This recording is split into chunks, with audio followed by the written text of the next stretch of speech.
La República Dominicana está viviendo una crisis bastante profunda, con un gobierno que no ha tenido la capacidad, la pericia de enfrentarlo con eficiencia. Aquí las crisis fueron bien manejadas, sobre todo por Leonel Fernández. ¿A quién se le ocurre en este momento que hay una confrontación directa, verdad, entre el presidente Luis Abinader y el líder de la Fuerza del Pueblo, decir que nosotros somos aliados?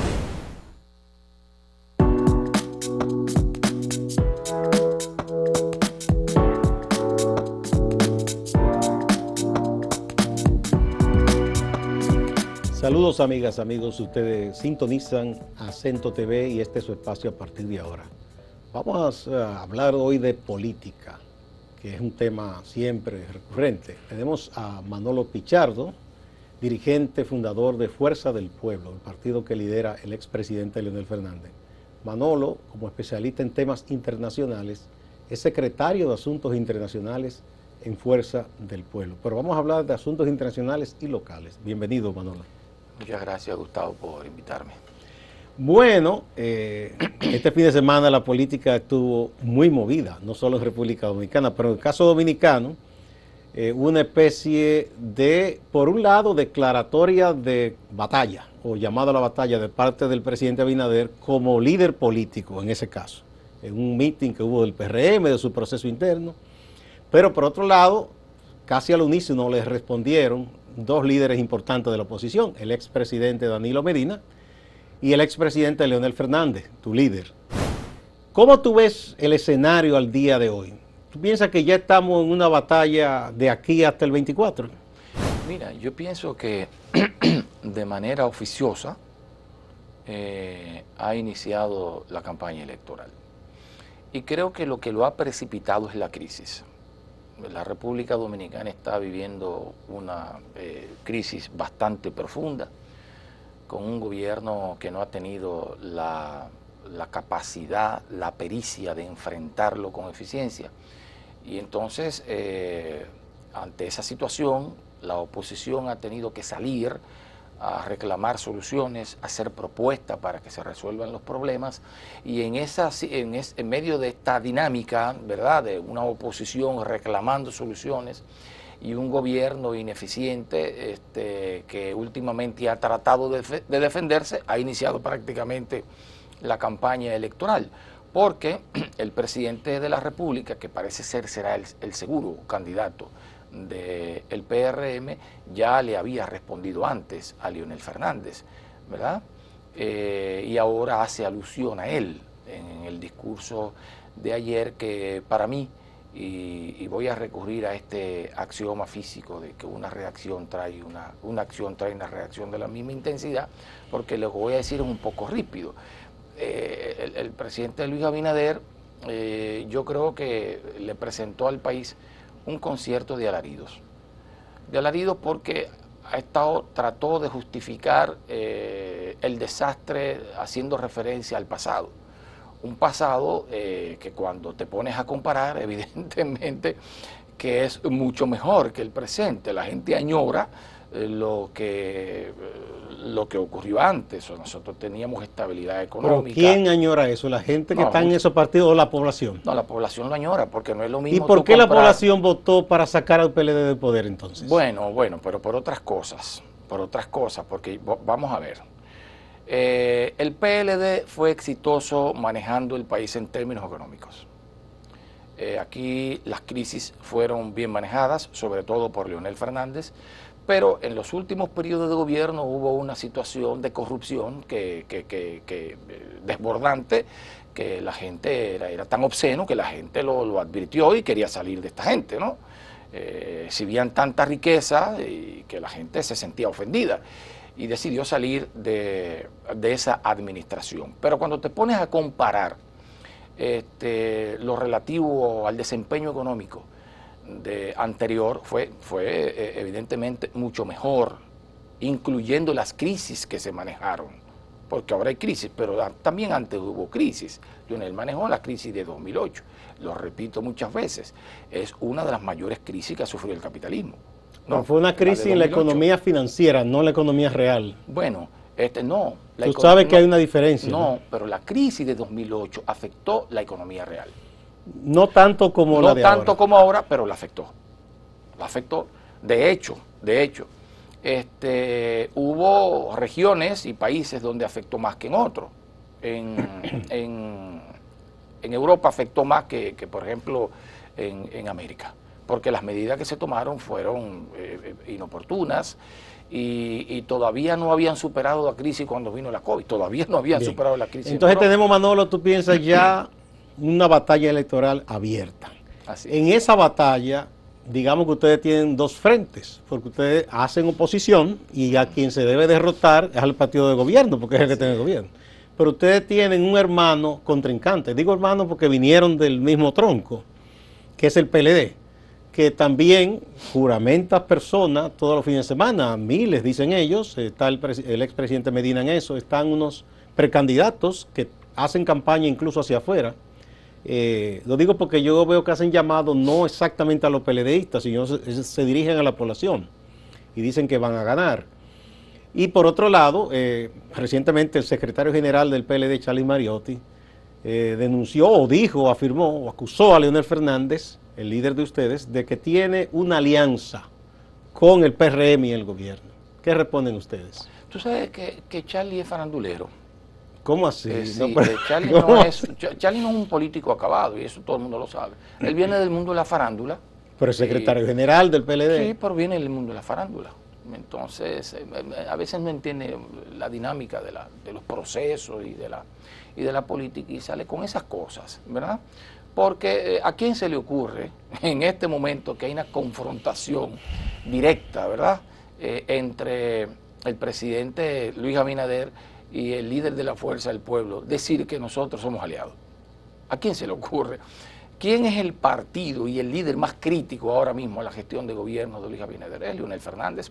No se puede confundir una alianza coyuntural que hicimos para el tema de la senaduría, básicamente, que murió ahí, fue una cuestión coyuntural, en un momento en que la verdad estábamos siendo cercados por esa fuerza política, no por los militantes de esa organización, ni la base, ni nada, ni los dirigentes medios, sino por una cúpula que quería acorralarnos, que quería desaparecernos de la faz de la tierra, y no lo lograron. Entonces, en el marco de esa situación, nosotros hubimos de acudir a una alianza electoral para definir las senadurías y sacamos provecho, como sacó provecho también el PRM, y ellos salieron perjudicados. Todavía están sangrando por la herida y hablan de, como tú decías, a mí me da risa porque hablan de que están juramentando 19.000 personas en una provincia que no tiene 19.000 personas.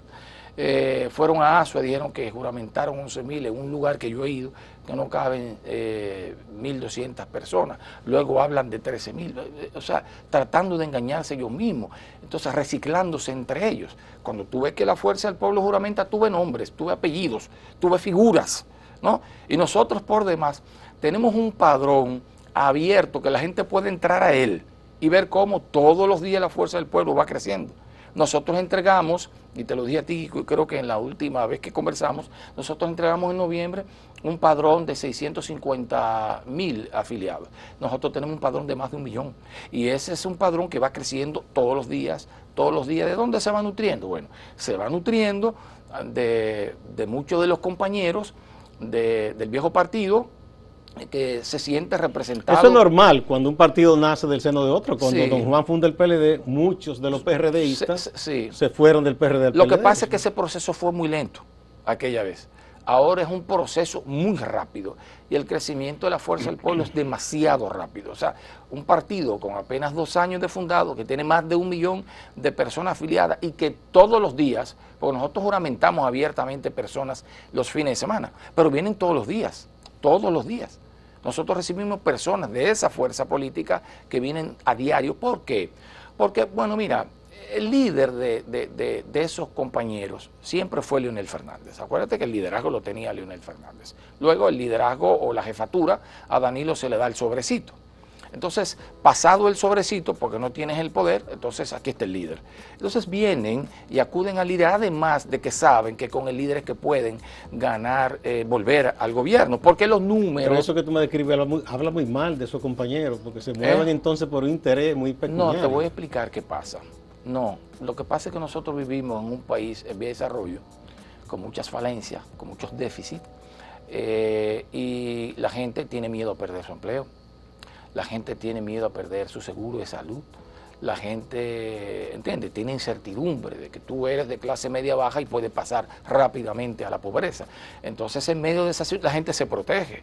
Y bueno, el jefe me da esto, bueno, yo estoy ahí. Mientras tanto, desaparecido eso, cuando ya él no me representa estabilidad económica, yo voy para donde mi líder real. Y eso ocurrió. Bien. Eso ocurrió. Y ocurre aquí, perdón, y ocurre en la mayoría de los países que tienen condiciones económicas parecidas a la nuestra. Vamos a una primera pausa con tu anuencia y volvemos.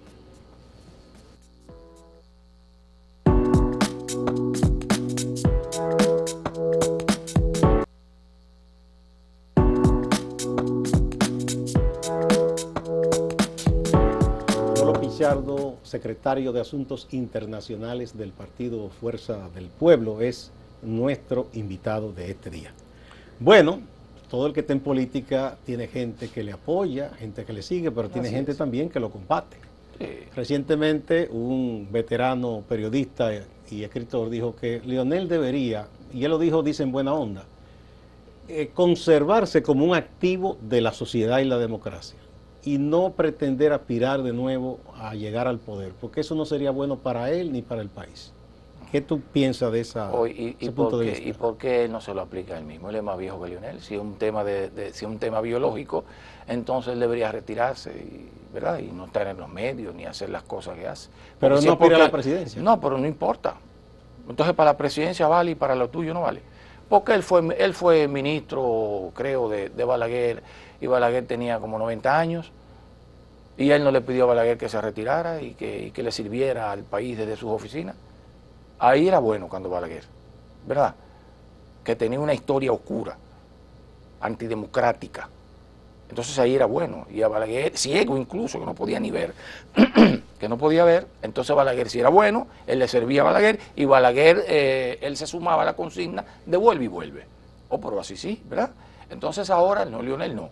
Porque él tiene su cuestión con Leonel, su inquina, por una situación que se dio una vez en el Banco Central, que él le pidió, parece ser, que lo nombrara, y entonces el gobernador del Banco Central no lo hizo, y entonces en vez de tener su problema con el gobernador del Banco Central, lo tiene con Leonel Fernández. Es un tema personal de Miguel Guerrero. De Miguel, el querido amigo Miguel.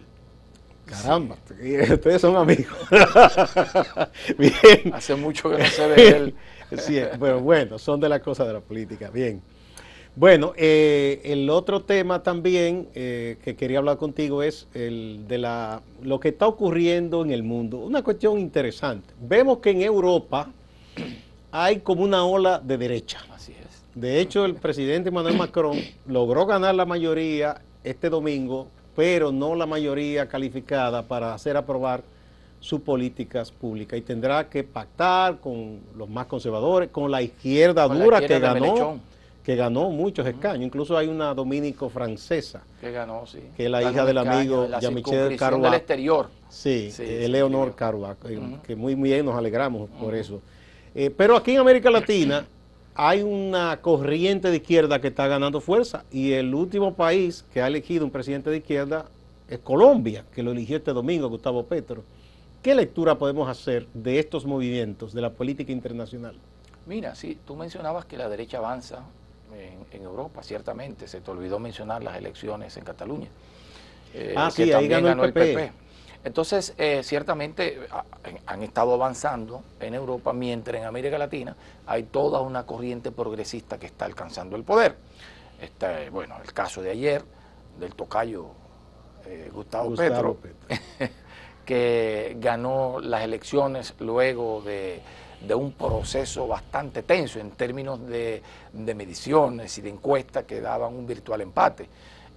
Me tocó estar en la primera vuelta, ver todo aquel proceso, ver la participación, ver la diafanidad del escrutinio, ¿no? Y la agilidad, parece que es un sistema bastante eficiente que hay en Colombia. La agilidad no solamente en el conteo, sino en el voto. O sea, cómo la gente acude a los centros, porque ellos tienen en la puerta como un dispositivo en donde tú pasas la cédula y pones tu huella antes de entrar y ya tú sabes dónde vas a votar o si no votas ahí.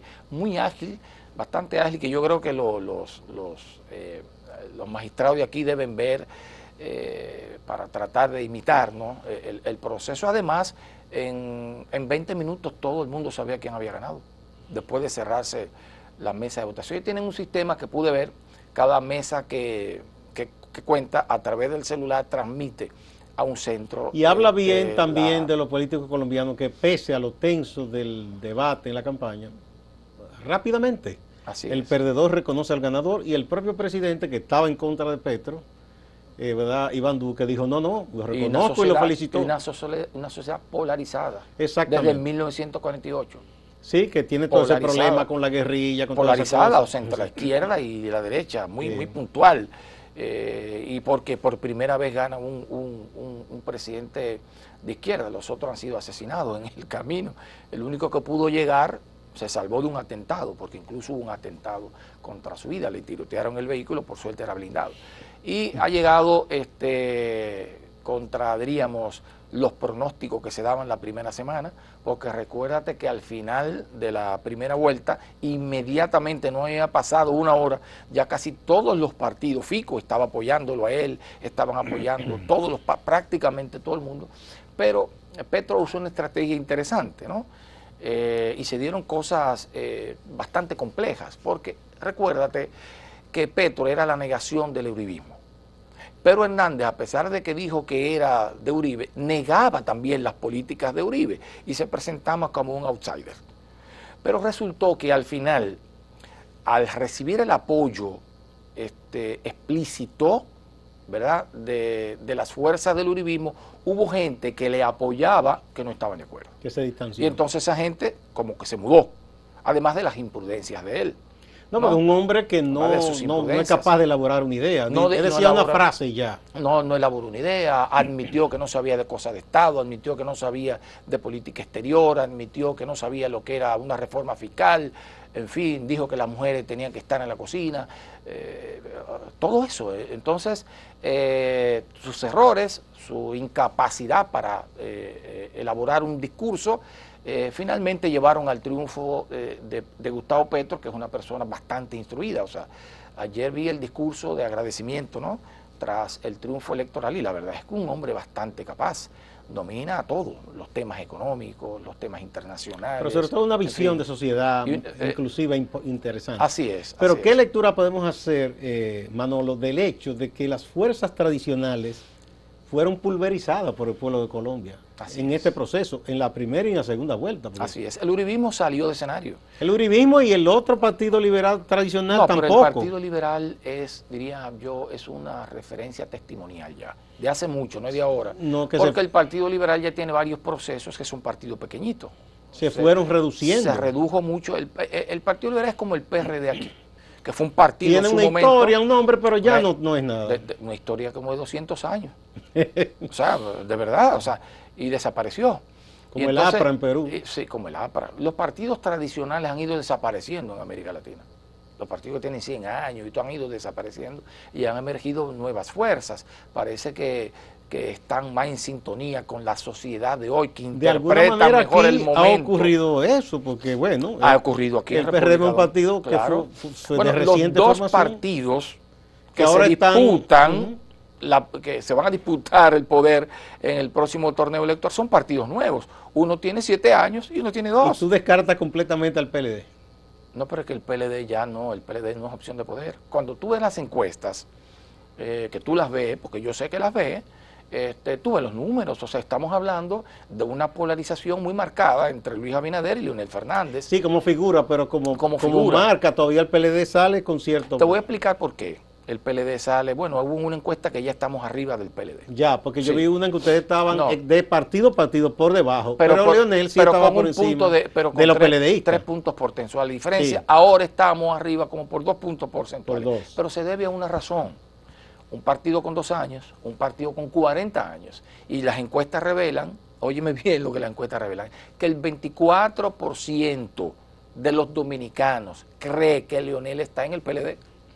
Entonces, eso es una razón que te explica también por qué la fuerza del pueblo, a pesar de la simpatía de Leonel Fernández, no alcanza, o ya sí, ya está por encima. La gente lo vislumbra más en su persona, más que en el partido. Claro, por ejemplo, a mí que me toca supervisar 2 provincias, estoy en Ocoa y en Baní, y me meto en los pueblos y me dicen, oh sí, yo voy a votar por Leonel, por el PLD. Espera, Leonel está en la fuerza del nuevo partido, el color verde, la cayena. Uno tiene que explicar, ¿verdad? Bueno, pero ya el partido definirá una estrategia para vincular al líder de la organización con la propia organización. Bien. Entonces, volviendo a lo de Colombia, que ese proceso que han seguido muchos países latinoamericanos, en que los partidos tradicionales salen de escenario prácticamente. Están saliendo del escenario. ¿A qué tú atribuyes eso? Que la gente le está dando la espalda a partidos con tanta historia, con tantos años. Mira, una de las cosas que yo he dicho que ha pasado con los partidos y la vivencia que he tenido es que los líderes políticos se autodescalifican entre ellos. Entre ellos se acusan, tú eres un ladrón, el otro es un ladrón, y entonces la gente va perdiendo la credibilidad en los partidos tradicionales. Pierden el crédito, la gente pierde la fe en ellos, porque entre todos son ladrones. Y se recurre a eso a veces como medio para descalificar, a veces es cierto, pero no siempre es cierto, ¿entiendes? Entonces, como un medio de descalificar se recurre a ello. Pero también el tema de la demagogia y el tema del populismo, tanto de derecha como de izquierda, que, bueno, ofrecen de todo, sin poder hacerlo. Y eso ha ido que la gente se vaya alejando y busque alternativas.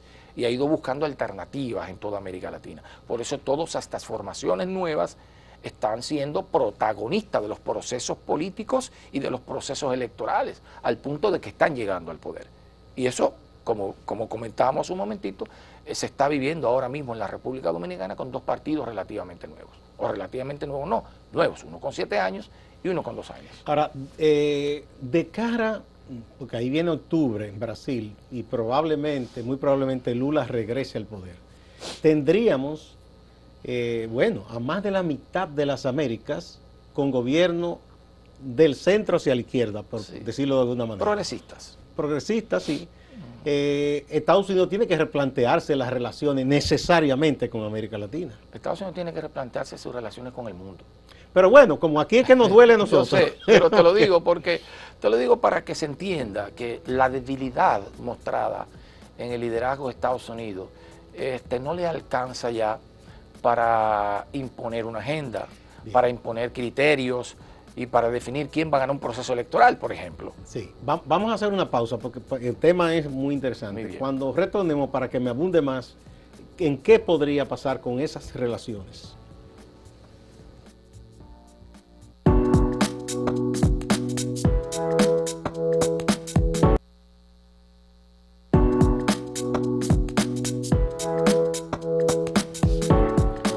Se le plantea a Estados Unidos un escenario que no se había visto. La mayoría de las Américas, si entra Brasil, posiblemente con gobiernos progresistas y de izquierda. ¿Cómo replantearse esa relación desde Washington? Mira, yo pienso que Estados Unidos tiene que repensar su política exterior a la luz de su realidad. Porque la realidad de los Estados Unidos no es la realidad de 1980, 1990 o de 1989, cuando se plantearon aquellas conferencias internacionales de las Américas, ¿verdad? Con la idea de crear, diríamos, un mercado común. Esa fue la idea en principio, que terminó en la Unión Panamericana, que tampoco logró su objetivo. Y no lograron su objetivo ni las conferencias, ni la Unión Panamericana, ni la OEA, porque se hacía desde el hermano mayor. O sea, que no respetaba la soberanía de los otros países, sino que quería imponer su modelo, sus valores, pero quería espolear también. Entonces, sobre esa base... Y de vez en cuando mandaba a sus militares. Sobre esa base, bueno, las cañoneras y todo eso. Sobre esa base, intervenciones militares. Y ahí también la política del dólar, que fue una política inteligente, vamos a abandonar la cañonera, vamos a asumir la doctrina del dólar, que fue prestarte, endeudarte para hacerte dependiente. Y luego cuando eras dependiente, si te zafabas un poco, entonces yo mandaba a los militares. Bueno, entonces esa relación desigual que hubo durante un tiempo, Estados Unidos desaprovechó. Si hubiese creado una relación, diríamos, de respeto con América Latina, quizás los Estados Unidos no estuviera viviendo una situación como la que vive hoy, con gobiernos en América Latina que le desafían. ¿Cuándo un gobierno mexicano se atrevía a desafiar a los Estados Unidos? Lo desafían. Pero gobiernos pequeñitos los desafían y no pasa nada, porque no puede pasar nada. Incluso gente de la propia derecha como Bukele. Gente de la derecha los desafían. Así es. Le para el pecho. Sí. Así es. Entonces, yo pienso, mira, que entre América Latina, Petro dijo algo ayer interesante, y es que debe haber una convocatoria, una gran cumbre de los países americanos, sin excluir a nadie en lo que participe los Estados Unidos, para nosotros replantearnos el panamericanismo, porque el panamericanismo era una visión de Estados Unidos para ocuparlo todo. Ya no siquiera, como hemos planteado algunos, desde una visión latinoamericanista, sino de todo el continente, con la inclusión de Estados Unidos, la inclusión de Canadá, y quizás apostar a un mercado común, ojalá, y sea así, como apostaron los europeos y lo hicieron con éxito, ¿verdad? Ojalá y pudiéramos hacerlo, pero en el marco de unas relaciones de respeto a nuestra soberanía y a la autodeterminación de nuestros pueblos, sin querer imponer los valores a nadie, cada cual partiendo de su cultura, partiendo de su experiencia histórica, define el régimen que se da, y eso tiene que respetarlo cada país, y eso tiene que respetarlo Estados Unidos. Bien, muchísimas gracias, Manolo, siempre es interesante conversar contigo sobre política nacional e internacional. Seguiremos conversando con el transcurrir de los días, porque la política yo creo que ya arrancó aquí y no se va a detener. Muchas gracias. Igual a ustedes, amigas y amigos. No se vayan, que hay más en Acento TV y Acento Portal.